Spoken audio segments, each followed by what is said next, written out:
കുടംപുളിയിട്ട് അയലക്കറി വെച്ച് കഴിച്ചാൽ കിട്ടുന്ന സുഖം കൊടൈക്കനാലിലെ തണുപ്പിലിരുന്നാൽ കിട്ടില്ല. ഇത് തിളച്ചു പൊങ്ങുമ്പോഴുള്ള ആ ശൂരും മണവും അനുഭവിച്ചറിയുക തന്നെ വേണം.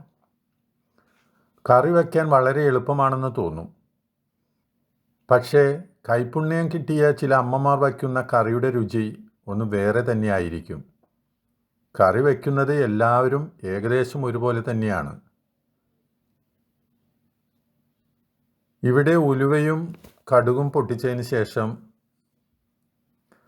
ചുവന്നുള്ളി, വെളുത്തുള്ളി, ഇഞ്ചി, പച്ചമുളക് എന്നിവയെല്ലാം ചട്ടിയിൽ എണ്ണയൊഴിച്ച് വഴറ്റിയെടുക്കണം. ഇത് വഴന്നു വരുമ്പോൾ ആവശ്യത്തിന് മസാലപ്പൊടികൾ ചേർക്കണം. പ്രത്യേകിച്ച് മസാലപ്പൊടികൾ എന്ന് പറയാനായിട്ട് മുളക് പൊടി, മഞ്ഞൾപ്പൊടി ഇതൊക്കെ തന്നെയേ ഉള്ളൂ. ഇനി ഈ വഴറ്റിയ ഇത് നമുക്കൊരു മൺചട്ടിയിലേക്ക് മാറ്റാം. മൺചട്ടിയിലേക്ക് മാറ്റി ആവശ്യത്തിന് വെള്ളമൊഴിച്ച് ചേർക്കേണ്ട സമയത്ത് ഉപ്പും ചേർത്ത് ഈ കറിയുടെ അരപ്പ് തിളച്ചു പൊങ്ങുമ്പോൾ ഇനി നമുക്ക് കഴുകി വെച്ച മീൻ ഒന്നൊന്നായിട്ട് ചെറു ചൂടിൽ മൂടി വെച്ച് വേവിച്ചെടുക്കാം.